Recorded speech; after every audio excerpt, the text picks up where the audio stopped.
शरद पवार म्हणतात. आज माझ्या मावळ मतदारसंघामध्ये आदरणीय पवार साहेबांनी राष्ट्रवादी काँग्रेस पक्ष आणि महाविकास आघाडीतील कार्यकर्त्यांचा मेळावा आणि बैठक आयोजित केली होती. या बैठकीचं आणि मेळाव्याचं ज्यांनी आयोजन केलं त्यांनी साहेबांना काही माहिती मागच्या 8 दिवसापूर्वी दिली. त्यामध्ये मावळ तालुक्यातील शेकडो कार्यकर्ते हे अजितदादांची साथ सोडून आदरणीय पवार साहेबांबरोबर यायला तयार आहेत आणि साहेब आपण मावळ तालुक्यामध्ये आलं पाहिजे, आपल्या हस्ते अनेक जणांना पक्ष प्रवेश करायचा आहे, अशा पद्धतीची खोटी माहिती देऊन आज पवार साहेबांना मावळ तालुक्यामध्ये निमंत्रित केलं आणि प्रत्यक्षामध्ये कार्यक्रम सुरू होत असताना राष्ट्रवादी काँग्रेस पक्षातील साधारणतः 35 ते 40 एवढेच कार्यकर्ते त्या ठिकाणी उपस्थित होते. या व्यतिरिक्त महाविकास आघाडीतील शिवसेना उद्धवसाहेब ठाकरे यांच्या पक्षातील काही कार्यकर्ते, काँग्रेस पक्ष आणि मित्र पक्षातले असे एकंदरीत सर्व सभागृहामध्ये 150 ते 200 कार्यकर्ते आणि काही पदाधिकारी त्या ठिकाणी उपस्थित होते. ही सर्व परिस्थिती पाहिल्यावरती ज्यांनी या ठिकाणी कार्यक्रमाच्या निमित्तानं साहेबांना निमंत्रित केलं त्यांनी साहेबांना चुकीच्या पद्धतीनं माहिती दिली की साहेब या ठिकाणी आमदार सुनील शेळकेंनी कार्यकर्त्यांना पदाधिकाऱ्यांना येऊ नये अशा पद्धतीनं दम देण्याचं काम केलं किंवा आपण कार्यक्रमाला जाऊ नका असं देखील सांगितलं आणि साहेबांनी त्या बाबतीत लगेच प्रतिक्रिया दिली. खरं तर आदरणीय साहेब हे आजही आमच्यासाठी श्रद्धे आहेत, उद्या देखील असतील, परंतु साहेबांनी या बाबतीमध्ये वक्तव्य करताना शहानिशा करणं हे अपेक्षित होतं. मागील 50-55 वर्षाचा साहेबांचा राजकीय आपण वाटचाल किंवा इतिहास पाहिला तर व्यक्तिगत कुठल्याही पदाधिकाऱ्यावरती किंवा एखाद्या सहकार्यावरती कधीच साहेबांनी टीका केली नाही किंवा त्या पदाधिकारी किंवा या ठिकाणी आल्यावरती आपल्या विरोधकावरती देखील व्यक्तिगत टीका टिप्पणी केली नाही. परंतु माझ्या बाबतीत अशा पद्धतीनं साहेबांनी का वक्तव्य केलं हे मला देखील आज आश्चर्य वाटते. आपण संपूर्ण महाराष्ट्रातली परिस्थिती पाहत असाल आणि त्यात मावळ तालुका ह्यातली देखील परिस्थिती आज साहेबांनी प्रत्यक्षात पाहिली की त्यांचं असं म्हणणं आहे की तुम्ही त्यांच्या वाटेला गेला, मी कुणाच्या वाटेला जात नाही, माझ्या जर तुम्ही वाटेला गेलं तर मी सोडत नाही, हा इशारा त्यांनी दिलेला आहे. का नेमकं तुम्ही वाटेला गेले त्यांच्या? नाही, मी साहेबांना या बाबतीत जाऊन भेटणार आहे, साहेबांना विचारणार आहे की मी कुणाच्या वाटेला गेलो, माझी काय चूक झालेली आहे हे मला आपण सांगावं.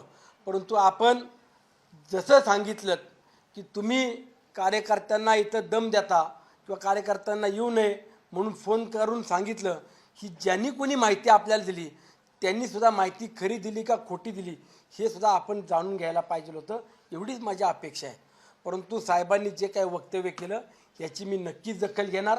पुढील 8 दिवसामध्ये मी कुणाला फोन केला, कुणाला दहशत केली, कुणाला दादागिरी केली, कुणाला दम दिला किंवा कुणाला फोन करून सांगितलं की साहेब मावळ तालुक्यात येत आहेत आपण जाऊ नका, असा एक तरी व्यक्ती आपण उभा करावा.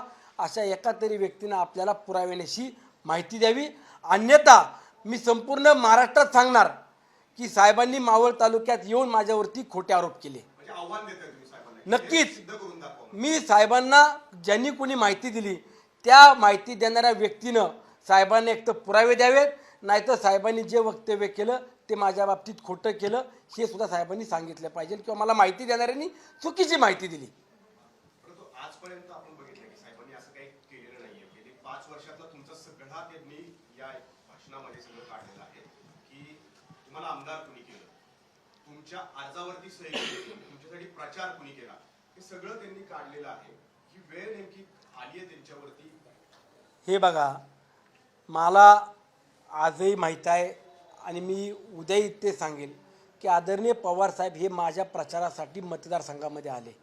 आदरणीय दादांनी मला उमेदवारी दिली, हे मी विसरलेलो नाही. परंतु आपण जो माणूस माझ्या मायबाप जनतेचे प्रश्न सोडवतो, जी व्यक्ती हजारो कोटी रुपयाचा निधी माझ्या मतदारसंघातल्या विकास कामांना देते, त्या आदरणीय अजितदादांची मी साथ का सोडावी? त्या अजितदादांना मी ताकद दिली पाहिजे, मी त्यांच्या मागे उभं राहिलं पाहिजे, हे माझं व्यक्तिगत मत होतं. यातून मी दादांच्या पाठी खंबीरपणे उभा राहिलो. यात जर माझी कुणाला चूक वाटत असेल तर उद्याच्या निवडणुकीमध्ये माझी मायबाप जनता जो निर्णय घेईल तो मला मान्य असेल. म्हणजे अजित पवारांसोबत तुम्ही गेले म्हणून साहेबांनी तुम्हाला टार्गेट केलं असं वाटतं? साहेबांनी या ठिकाणी आल्यावरती माझ्यावरती टीका करणं किंवा माझ्या बाबतीत एवढी दखल घेणं हे मला मुळात अपेक्षित नव्हतं. की जे देशाचं नेतृत्व करतायत त्या साहेबांनी माझ्या बाबतीत अशी दखल घेणं किंवा मला तंबी देणं हे साहेबांकडनं मला कधीच अपेक्षित नाही. आणि असं साहेब का बोलले हा सुद्धा माझ्यासमोर प्रश्न पडलेला आहे. तुमचं अजित पवारांनी जेव्हापासून वेगळी भूमिका घेतली, तुम्ही त्यांच्यासोबत गेलेला आहात, तेव्हापासून तुम्ही एक रोहित पवारांना अनेकदा टार्गेट केलेलं आहे. रोहित पवार सध्या पवार साहेबांसोबत आहेत. तुम्ही असंही म्हणता की रोहित पवार अजितदादांची जागा घेऊन पाहतायत. वेळोवेळी तुम्ही त्यांच्यावरती टीका टिप्पणी केली आहे. हा संदर्भ त्याशी काही जोडला जातोय आजच्या या सगळ्या आरोपांमागे? नाही, नक्कीच काही यालाही त्या बाबतीत आपण नाकारू शकत नाही. मी सातत्यानं रोहितदादांच्या बाबतीत जे काही वक्तव्य करतो त्यामध्ये ज्या काही घडामोडी झाल्या त्यातला साक्षीदार मी सुद्धा आहे, त्यातला साक्षीदार रोहितदादा सुद्धा आहे. आणि मग आपण ऐन वेळेला आपली भूमिका बदलणं आणि दादांना उघडीच किंवा दादांना तोंड घशी पाडणं, दादांना खलनायक करणं हे जे काही प्रकार आपण करण्याचा प्रयत्न करताय हा प्रकार करू नये एवढीच माझी भावना आहे. मी कालही वक्तव्य किंवा कालही मी माध्यमांसमोर सांगितलं की उद्याच्या काळामध्ये आदरणीय जयंत पाटील साहेबसुद्धा दुसऱ्या पक्षात जाऊ नये आणि जर ते गेले तर याला फक्त जितेंद्र आव्हाड आणि रोहित पवार हे दोघंजण कारणीभूत असतील. यापुढे आपण असंच जशास तसं उत्तर देणार आहात? कारण तुम्ही आव्हान दिले तर पवार साहेब काहीतरी त्याच्यावरती नक्कीच मी साहेबांची भेट घेणार. साहेबांना मी विचारणार देखील की साहेब माझ्या बाबतीत तुम्हाला जी कुणी माहिती दिली त्या माहितीत आपण प्रत्यक्षात पाहिली नाही किंवा आपण ती विचारून वक्तव्य करायला पाहिजे होतं, परंतु जे काय आपण बोललात किंवा सांगितलं माहिती दिलीत त्यात नक्की तथ्य काय होतं हे मला आपण सांगितलं पाहिजे. मावळातले 137 जण जे आहेत त्या शरद पवार गटामध्ये गेलेले आहेत. आमदारांच्या गटबाजीला वैतागून हे लोक सगळेजण गेलेले आहेत असं बोललं जातं. काय हे बघा, 137 म्हणाले, कोणी 300 म्हणालेत. आज जे आदरणीय पवार साहेबांसोबत गेले त्यापैकी एकाही व्यक्तीनं फार तर मी म्हणतो 2 किंवा 3 व्यक्तीनं दादांच्या ॲफिडेविट करून आम्ही दादांच्या सोबत आहोत हे ॲफिडेविट करून फॉर्मवरती ज्या वेळेला दिलं त्यामध्ये फक्त 2 असतील किंवा 4 असतील. जेवढे आज गेलेले आहेत 30 ते 35 जण गेलेत त्यामध्ये एकानेही आम्ही अजितदादांसोबत आहोत अशा पद्धतीचं ॲफिडेविट आम्हाला करून दिलेलं नव्हतं. ते पहिल्यापासून पवार साहेबांसोबत होते. ते आज बदललेत किंवा आज दादांची साथ सोडून पवार साहेबांसोबत गेलेत असं मुळीच नाही. ज्या वेळेला अजितदादांना निवडणूक आयोगाकडनं आपले सभासद किती आहेत या बाबतीतल्या ॲफिडेविट करून देण्याचे फॉर्म्स प्रत्येक मतदारसंघामध्ये दिले, त्यामध्ये आज जे पवार साहेबांना सांगतात की आम्ही तुमच्यासोबत आलो ह्यातल्या एकाही व्यक्तीनं आम्हाला ते फॉर्म ॲफिडेविट भरून दिलेलं नाही. त्यामुळं ते 137 सांगतायत, मला फक्त 37 जणांची तरी नावं द्या ना. 137 सांगणारे किंवा 300 सांगणाऱ्यांना माझी विनंती आहे आपण 37 जणांची तरी नावं प्रसिद्ध करा. तुम्ही म्हणताय की चुकीची माहिती दिली असेल त्यांनी पवारांना, पण नेमकं काय कारण असं चुकीची माहिती देण्याचं? मावळ तालुक्यातील मायबाप जनता सुज्ञ आहे. मावळ तालुक्यातील जनतेला दहशत, दादागिरी, गुंडशाही, झुंडशाही चालत नाही. मावळ तालुका विकास कामांना प्राधान्य देणार आहे. सुखादुःखामध्ये उभा राहणाऱ्या व्यक्तीच्या मागे उभा राहणारा हा मावळ तालुका आहे. आणि त्याच पद्धतीनं आज मावळ तालुक्यातल्या जनतेनं आदरणीय पवार साहेबांना किंवा त्यांच्यासोबत असणाऱ्या सहकार्यांना देखील दाखवलं की आम्ही या तालुक्यातला विकास करणाऱ्या अजितदादांच्या सोबत खंबीरपणाने उभे आहोत. त्यामुळं जे काही आज वक्तव्य केलं त्या वक्तव्याबाबत मी साहेबांची भेट घेऊन देखील विचारणार.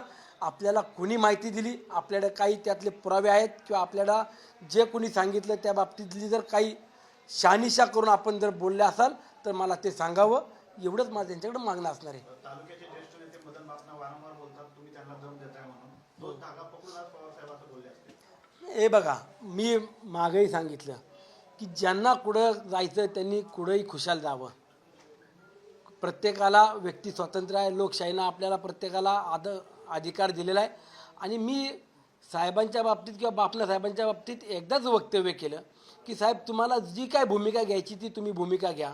तुम्ही राष्ट्रवादी काँग्रेस पक्षात जायचं म्हणता, तुम्ही दादांसोबत आहे म्हणता, तुम्ही पवार साहेबांसोबत जायचं म्हणता, नंतर परत काँग्रेस पक्षामध्ये डायरेक्ट जायचं म्हणून सांगितलं. आणि त्यातून परत नंतरनं काही दिवसांनी तुम्ही अजितदादांवरती जे काही स्टेटमेंट केलेत, माझ्या नेत्याच्या बाबतीत जर कोणी बोललं, जो माणूस आज माझ्या तालुक्याला पाहिजे ते देतोय, त्या व्यक्तीच्या बाबतीत जर कोणी वक्तव्य केलं तर मी त्याला प्रत्युत्तरही देणार. देश विदेशातील प्रत्येक घडामोडींचे लाईव्ह अपडेट मिळवण्यासाठी आता साम टीव्हीच्या सर्व सोशल मीडिया प्लॅटफॉर्मला लाईक, फॉलो आणि सबस्क्राईब करा. तसंच सर्व नोटिफिकेशनसाठी बेल आयकॉन प्रेस करायला विसरू नका.